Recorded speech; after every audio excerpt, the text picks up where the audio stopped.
everyone. We are so glad that you are joining us. I am very excited to introduce our special guest today, Michael Smith. For over 2 decades, Michael Smith has worked to help empaths and highly sensitive people embrace their gifts. As a trained counselor and energy healer practitioner, Michael's work has reached millions worldwide, and his greatest joy is to facilitate connection to spirit, which he currently offers through his Empath Sanctuary community online. Michael, it is such a pleasure to have you joining us today. Welcome. Oh, Melissa, I'm so really super excited to be here and to, explore with the viewers how you as an empath can claim your personal power and delve into deeply and claim your name, so to speak. And we'll be talking about what that means momentarily. As an empath, I can't wait to get into it with you. So before we get into all of the nitty-gritty, for those who are new to your name, to your work, can you just share a little bit about what it is that you do and maybe how you came to be here? Yeah, I'm trained as a counselor, originally mental health counselor, and I used that degree. I got a doctoral degree in 2002. Oh my goodness, that's a long time ago. And so I became a professor of counseling. So I was in academia and doing a lot of this too much mind stuff. And so what I knew that there was a soul call there to explore spirituality, to explore the true reason why I was here on earth, which is here to be doing what I'm doing right now, which is to help mentor and guide empaths, sensitive people, light holders, if you will, into their true power, which is effortless communication with spirit and the spiritual realm. So to make a long story short, I had the shortest career in academia history, 3 years, through the tenure track out the window, and pursued spiritual training, and here we are. I love it. Wow. I already have 100 questions that I want to ask you. The first thing that comes to mind, which I'm sure you're going to talk about, is that for many of us that are sensitive and empathic, we sometimes seem to be on a path and then something happens and all of a sudden what looked to be linear is not actually what feels to be right for us. And I love hearing you talk about that spiritual component, and in the work that I do with the sensitive and intuitive empathic people that I work with, I always talk about the importance of having a higher power and a connection with something greater than yourself. So I'm curious for you, to try and bring all of my questions down into a nice little compact one here. Can you speak to some of the challenges that empaths have, whether it's about the direction of their path unfolding, the way that they're moving through life, depending on their spiritual connection? I'm going to open up the floor for you here to kind of speak to some of the challenges that empaths have and the wisdom that you bring from your own life experience to helping them. Okay, fantastic question. Thank you for mentioning this because, for those of you who are listening right now, you are sensitive to what's going on in the world, and the world is cuckoo right now. It's crazy out there, and people are having a very difficult time all over the world, and so as a result, empaths, sensitive people, can become very overwhelmed. That's and tired, fatigued, exhausted, drained, so to speak, to the degree to which you focus your awareness on the world. So what I found, like in my practice, that overthinking, overgiving, focusing too much on the world leads to being drained of energy. And when you are lowering your vibration, so to speak, so that you are drained of energy, your ability to sponge, or your mechanism of sponging, the absorbing of energy from the world, becomes amplified. And therefore you kind of, empaths can be in what we call a vicious cycle of continuously having to clear yourself. So what we would like to experience, rather than being overwhelmed and drained, is a generous, amazing, incredible flow of energy between you and your higher self. That's what personal power is.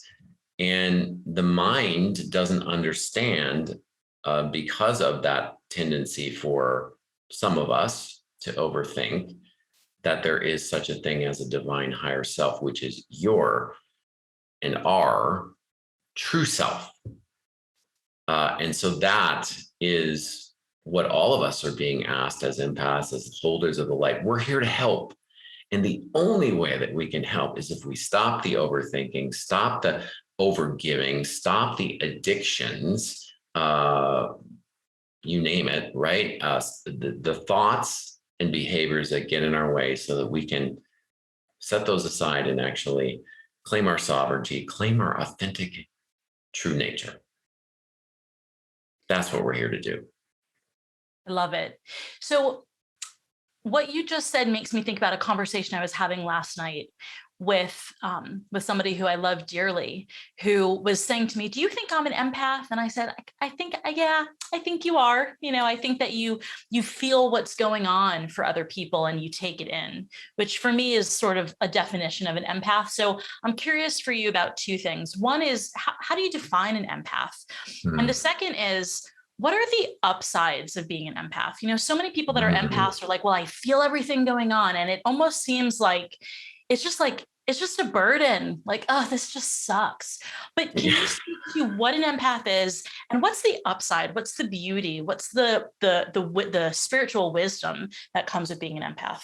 I love that question so much, because you're reframing it. So the upside to being an empath, well, first, let's talk about why we're here. What is an empath? Is an empath, if you're recognizing that you are one, or whether you've known for 20 or 30 years, same thing. We are here and designed by God, spirit, source, the universe, whatever label you use. We are designed by the universe to be able to perceive the energy, emotions of other people. That's what an empath is. We are designed, we're made to do that by the universe. To make a long story short, the science is there too. We have mirror neurons, goes much more beyond mirror neurons. Everything in your energetic makeup allows you to know exactly what someone else is going through just by looking at their eyes. Have you ever had that experience? Those of you that are watching, or Melissa, you too, where you can look into someone's eyes and you immediately think, well, why am I being drained of energy? Right? Eye contact. That's a process that's designed by God, energy exchange through the eyes. So the upside of that process of being designed that way is that we get to co-create with the universe. We get to co-create with spirit, source, God, to help other people to use our gifts in whatever way we want to, whatever way we see fit, whatever way we choose. I choose to do it professionally. I'm here talking to you today, and I love being an educator, a mentor, a guide, a teacher, whatever label you apply. That's my soul contract. Some people will call that a soul contract. I would. I'm fulfilling it. That's what I'm here to do. So that's the upside, is that we get infinite potential and infinite possibilities to design our lives how we want to, based on union with our higher self, union with spirit, source, higher self, soul, to help other people and be of service. Wow. Okay. So now my 100 questions have become So I love hearing you talk about raising our vibration and co-creation, and I want to ask sort of a clarifying, maybe a little bit of a controversial question. Mm-hmm. Am I hearing you say that empaths have the potential to be like master co-creators and master manifestors, more so than non-empaths? If that's controversial, that's a hell yes, because that is the truth. And for a lot of empaths, what I've discovered in mentoring and working with people over the last 15 years, I only work with empaths, right? And so the biggest soul wound, we would call it, the part of our shadow side, is that we don't believe that we're worthy because of traumatic experiences in our past and the original soul wound. Oh, who am I to be this powerful creator? Who am I to have the life that I dream of being while being in service and using these gifts, right? Me? Oh my gosh. So that is the journey that every empath is on, from first awakening to empowered empath. I really don't like that term because it's so generic, but an empath, you can understand what I'm saying, an empath who is in your personal power. And personal power is not the mind. Personal power, we have this erroneous myth that it is somehow what you want, what your ego wants. No, personal power has nothing to do with your human mind or what you want. Personal power has everything to do with what you need as a soul, as a spirit in a human body, connecting and communicating all the time, whether you're aware of it or not. The spirit realm is constantly communicating with you. Your soul is constantly communicating with you. And in this day and age where communication with the soul is easier than ever, your ability to recognize when that communication of the soul communication happens is becoming easier and easier. And I'm going to lead you through an exercise to do that here later on in the talk. But I just think that's such a fabulous question that you asked, Melissa. And I don't think it's controversial in the least. We are here as powerful co-creators with the divine. And the more that we can embrace that and say, hell yeah, then the more effortless energy is going to flow to you in abundance as well. Cool.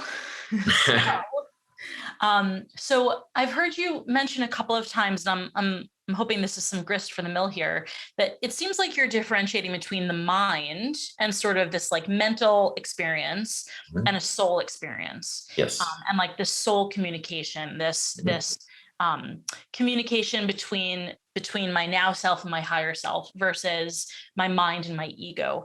Can you speak a little bit more to that differentiating experience? And maybe you even have a tool for people who are like, I'm not quite sure what you're talking about. Like, how can people get more in touch with that inner voice, that inner calling, this higher self that isn't in our mind, isn't run by our ego, but is run by this, kind of universal consciousness, if you will? Yeah, absolutely. Little did you know that, those of you that are watching, that you would come on to this talk today and discover that you have multiple personalities. It is absolutely the truth. We have split personalities. Let's embrace that. It's not a bad thing. It is a good thing. It goes back to how you're designed by the universe. Every single human being on the planet has these multiple personalities, split personalities, if you will. We have an earthly, egoic human mind, which is very limited in its perception of reality. And then on the other hand, we have soul that is constantly communicating with us, wanting to be asked, what do I need? Wants versus need. This is the definition of the dichotomy. The egoic mind, want. The soul, what do you need? The soul is always asking. So the soul is basically the part of you, the true you that has evolved over lifetime after lifetime after lifetime, that is existing right now on the other side in spirit. It's over there watching you, knowing exactly what you're thinking. And it's saying, hey, when are you going to talk to me? When are you going to ask me for what you need? And so that's its primary motivation, is what you need to grow, evolve, and expand. Grow, evolve, expand as a soul in a human body. So here's the process. I invite you to close your eyes. We're going to take you on a little journey here for a couple minutes. And nothing you need to do. We welcome wherever experience, whatever you are right now. Just take a couple of deep breaths. Connect to the bottoms of your feet. I like to wiggle my feet to sort of get me out of my head. And then I notice the quality of my breath. Take a couple of deep breaths. Invite you to do the same. Oh, and just let all of my words go. All of your thoughts go. all of your worries, cares, and concerns from today, go. Give them over to spirit. This is one way of getting out of your mind. And now ask to connect with your higher self and your soul. And in doing so, it takes you out of your mind, and set the intention to leave your earthly human mind ego behind right now.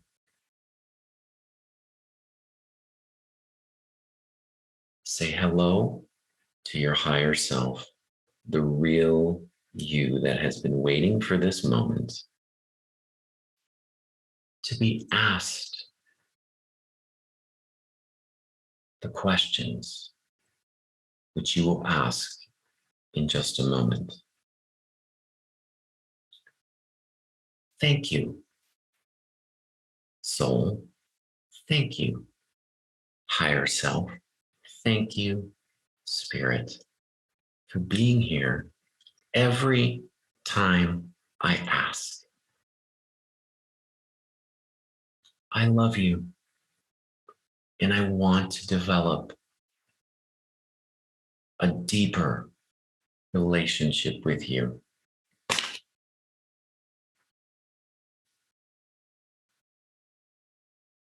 And now we invite you to ask of your higher self the following question: what wants to be brought to my awareness? What is important right now for me to know?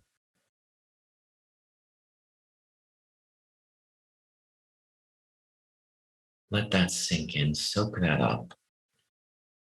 You will always receive an answer. Right now, you are receiving an answer, whether you're aware of it or not, through energy. They are seeding you with energy in the asking, the call, and you're getting the response now. Your job is to recognize the response. For some, it may come in vague sensations, vague feelings. Some may have images, words, knowings. Whatever you receive, part two, the second question is, what's underneath that? You may rephrase this as, show me more.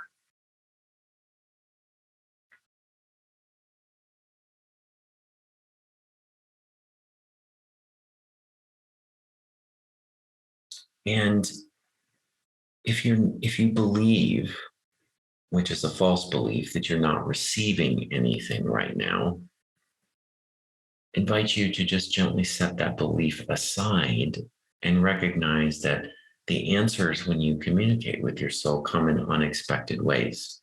They don't always come in visions, knowings, or instantaneous answers. It may show up, the answer to your question may show up, will very likely show up in the coming days. So whether you received answers that you believe you received answers now or not, set that aside and now ask your higher self. This is where we invoke the energy of relationship and love and dialogue. Ask your higher self. This is the truest, authentic version of you. If it would like to be called a nickname born of playfulness, love, silliness, and respect, almost kind of like fun, a nickname, almost like a cartoon character vibration. Is there a nickname that I can call you, that you would like to be called, so that I may deepen my relationship with you? What's the nickname? What's the cartoon character vibration, or even a superhero vibration?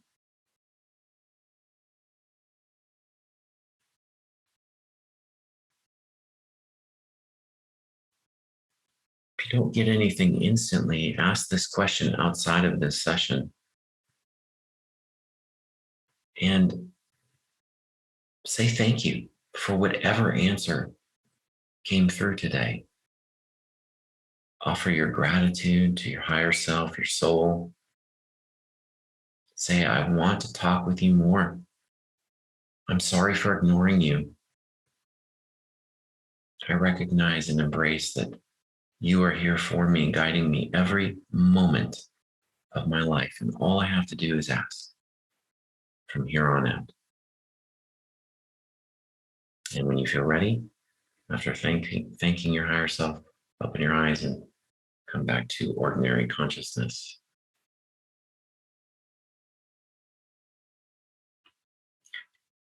I love talking with my higher self all the time. And my nickname for my higher self, to get the fun and playfulness and silliness, if I'm having like a bad day, I just say, hey, cuckoo bananas, where are you?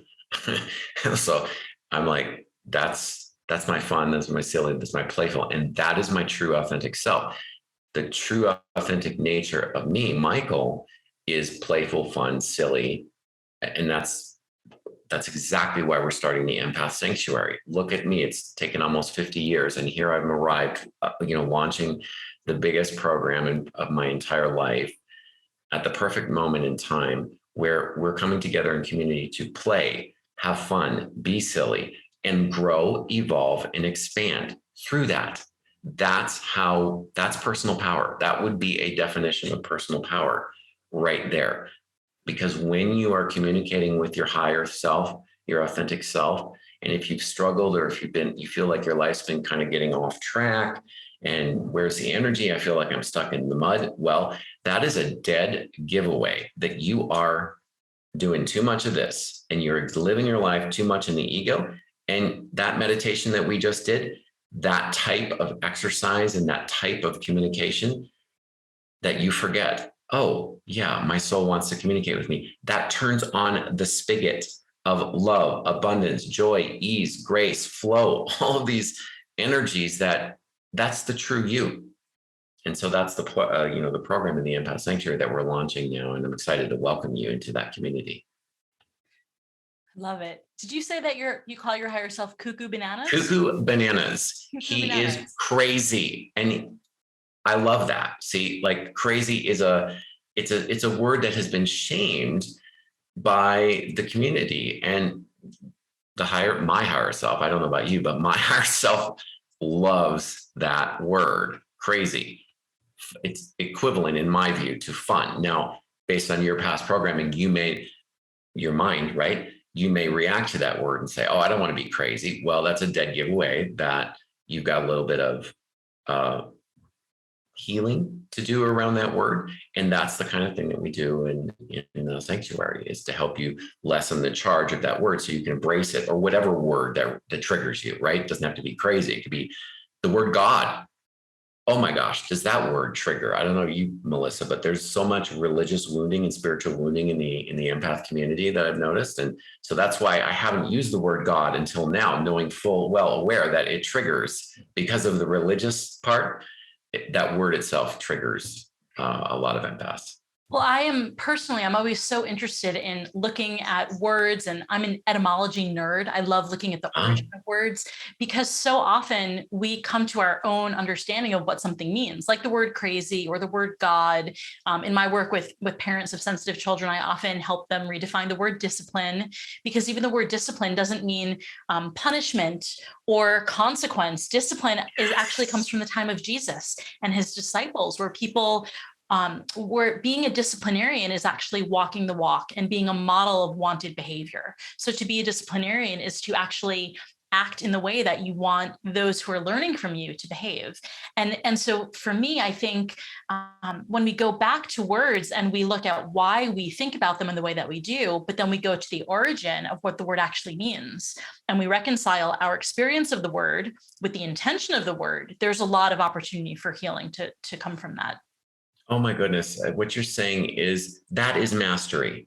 So you talked earlier about mastery, right? And what you just said is taking a word, discipline, completely reframing it, meaning letting go of the judgment.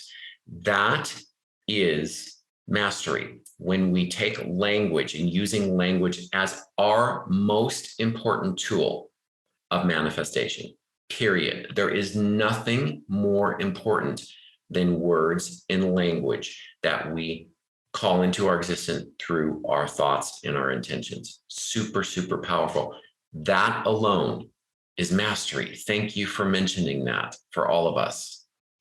I feel like I could talk with you for days on end. Me too. I love it.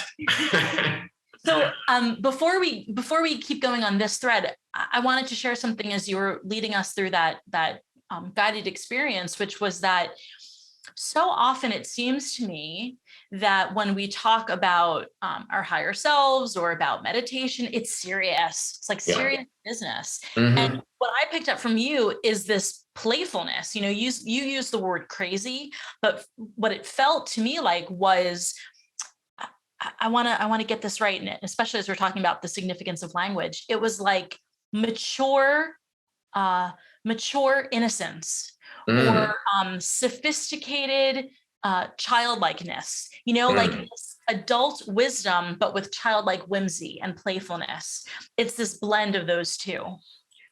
That is a perfect description. I wouldn't have been able to manifest those words that you just so eloquently spoke. And everything that you just said resonated with me very deeply. That, yes, it's childlike. Yes, I play, and we, our higher selves, all of us, play and have fun.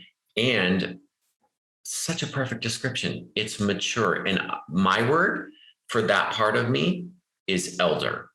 So when I need to balance the fun and the play with the maturity, I say, where are the other name that I have for that part of me is the elder. Where are you, Michael Elder? Where are you? I'd like to hear from you right now. Oh, boom. Instant manifestation. All we have to do is ask, oh, where are you, that part of me? So there is not just one, as you evolve, as we evolve, there are more than one nickname for our divine selves. It's not just one nickname, it's multiple nicknames. I have other nicknames too, but that elder part of me is represents the maturity, the wisdom that my soul carries. And you, those of you that are watching and listening, have the exact same wisdom, knowledge, and maturity and eldership in you as well. So I'm curious, and tell me if I'm on the right track here. Again, I'm kind of putting together pieces of what I think I'm hearing you say is that our higher self is sort of this collaboration of different aspects of who we are.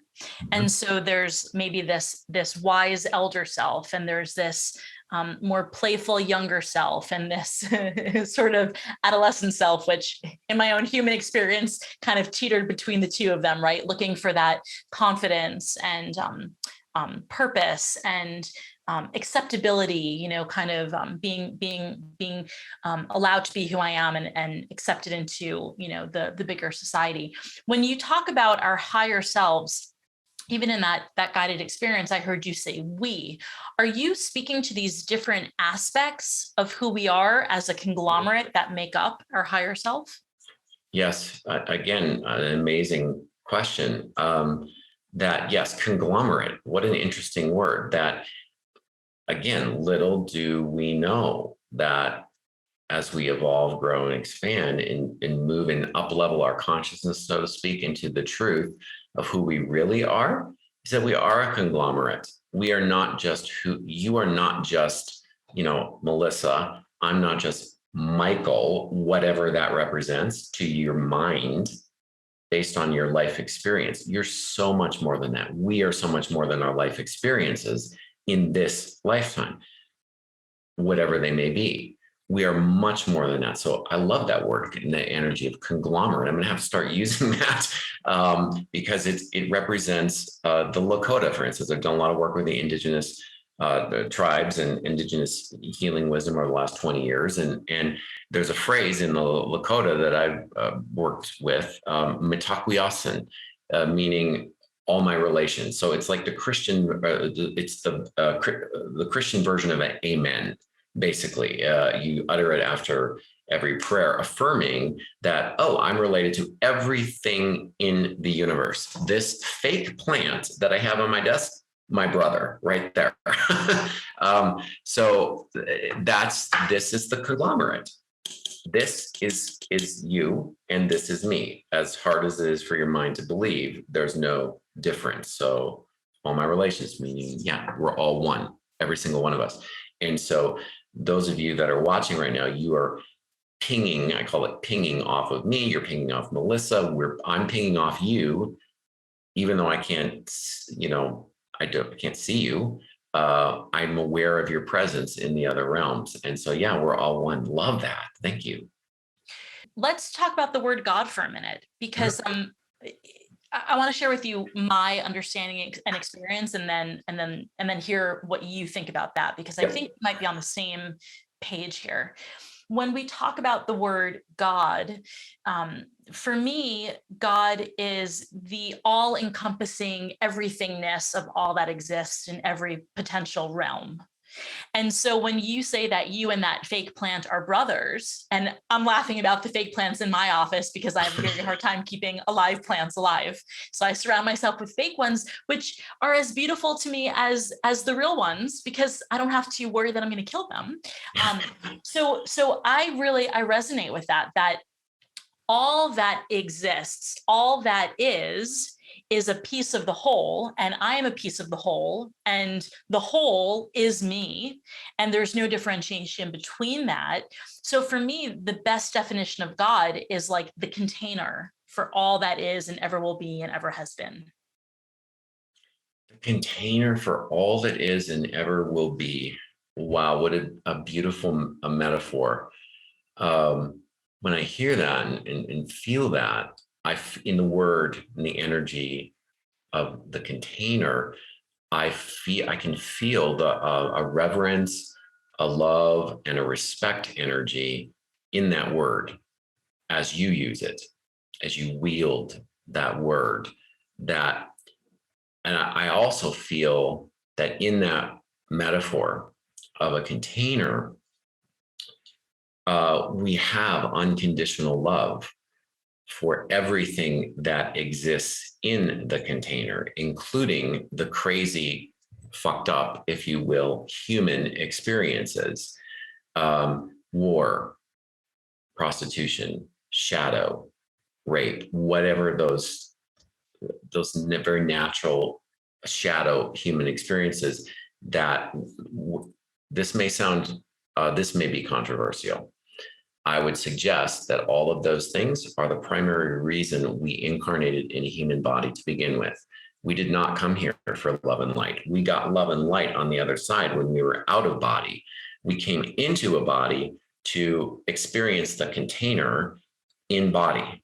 And the container includes things like the war and sexual assault and all of that things. And that doesn't mean that God loves us any less. Impossible to not have God love us and know our worth, whether we're a murderer or a rapist or Hitler, it doesn't matter. God, in my understanding and experience, God accepts, loves, embraces us no matter what we've done, no matter what we think we've done. Doesn't matter. My worth as a human being is equal to that of Jesus Christ, is equal to that of Buddha, is equal to that of every ascended master. My worth doesn't change, and so is yours. I would invite you to consider that is the truth. And if you adopted that truth, that your worth is equal to that of Christ or whoever, right? I'm not using that religious sense, whoever resonates for you, whether it's Buddha or whoever. If you adopted that belief that you're equal to who you revere, how would that change your life? Yeah, what a beautiful question to pose. That's the sort of thing that I just kind of want to sit with, and really see what comes, because I think it's something that most of us don't even think about. and it's because we wouldn't think about it, because from an egoic place, who would I be to think that? But Right. as we're talking from a soul place, who am I not to go there? Who am I not to go there and experience the unfolding that comes from sitting with that question? Yes. And see, these types of questions, there's a reason why I'm not talking about empath protection techniques really in this session. Now, there's a time and a place for those, and I'm happy to offer my wisdom and experience in the protection techniques, the skills, the concrete stuff of getting grounded, using vibrational tools. It's wonderful, to take those actions, like, talking about how can we care for ourselves, self-care, right? Yoga, keeping ourselves balanced so that the world doesn't overwhelm us. What I'm proposing, and why we're spending so much time talking about this, is that there is nothing in my experience in working with empaths that will allow you to prevent absorbing the pain and suffering of the world. Nothing more powerful than connecting with your true, authentic, divine self. That is your protection from all of the crap in the world. It truly is. And so that's why I'm sort of morphed over the years from spending a whole lot of time talking about the protection techniques into this, which I find infinitely more powerful. It's quicker, more effortless, and your ability to grow, evolve, and ascend into the highest version of yourself, which is your divine and which is the basis of your personal power, that is so much more powerful than talking about anything else. So that's why we're talking about this today. And so I'll be offering more of this type of subject, in all of my work, including the Empath Sanctuary program. These types of discussions are the discussions in all of our play shops. We're calling them play shops for a reason, that you can expect in the program. I wholeheartedly agree. To me, very often we talk about what I would consider coping skills, like skills to handle life while we're still struggling, versus what we're talking about today, which to me seems very high-minded. These are tools to thrive. These are tools to really embody your whole self, the self that you came really to be of service to others and to uplift the planet. I have one more sort of practical question for you before we have to wrap up. Again, I wish that we had days on end, because it'd be fun. I have an endless stream of things that I wanted to ask you. But I heard you say something, and for me, on a personal note, it really resonated, because I, as much as I don't like to label myself in this way, I think I can be fairly judgmental. I think I do have a tendency to judge other people, and maybe it's because I'm an empath and I can feel what's going on for them, and I can feel their woundedness. It's hard for me to kind of accept. And so I'm wondering if you have any tools, any questions to pose to our higher selves to become less judgmental, to release some of the judgment that we have about others, about things that are going on in the world, what we might see as chaos or wrong, or things that shouldn't be or need to be fixed. We've talked about seeing it all as being, contained by the highest and the holiest. And yet in the moment, sometimes somebody will say something or something happens, and this instinct to judge or to condemn or criticize comes up. Do you have any tools or tips or ideas about how to work? Again, an amazing, amazing question, and that question runs very deep, and so of course, we are judge. We judge ourselves and we judge others all day long. We make judgments. Now, I heard you say, I have a hard time accepting that. And I'm sure others do as well. And the tool that I would offer you is the same tool that we use for your higher self, is to ask that part of you, of your personality, your multiple personalities.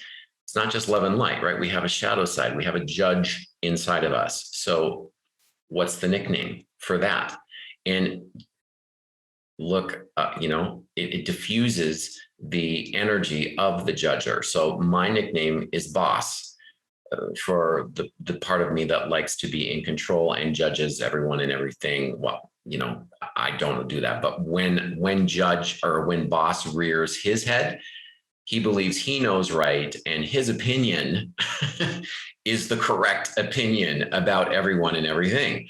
So when I notice myself, my consciousness going there, I'm at this point, I've developed a relationship with boss to such a degree that I can say, oh, that's the voice of boss. Hi, boss. You just need a little attention right now. You're asking for my attention.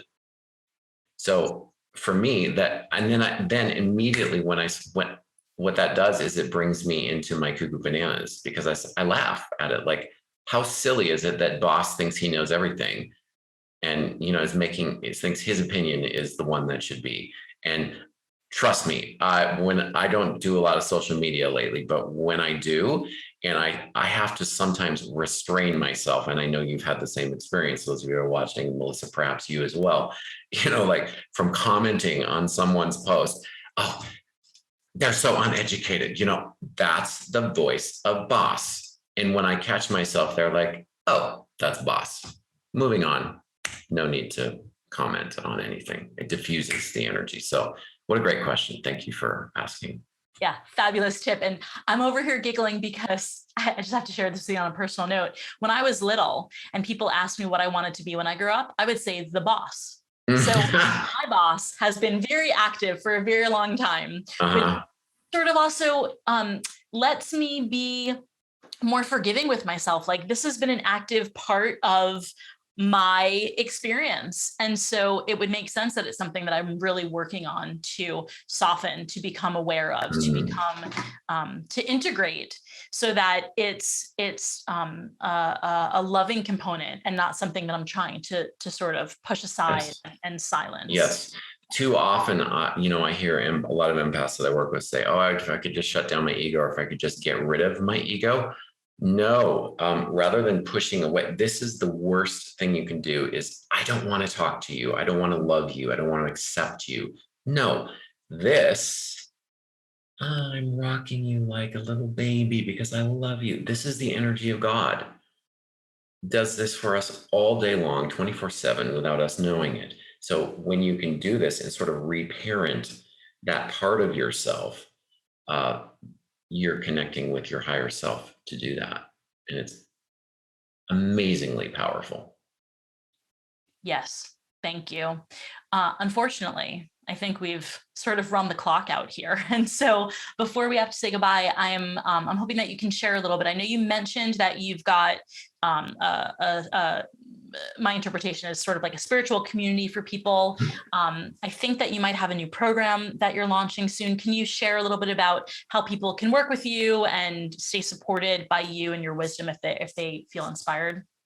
Yes, the Empath Sanctuary is just a community playground for us to gather together to up-level our consciousness wherever you're at in your evolution, whether you're a newbie, and I say that lovingly, whether you've just discovered that you're an empath, or whether you've known, like me, for 20 plus years.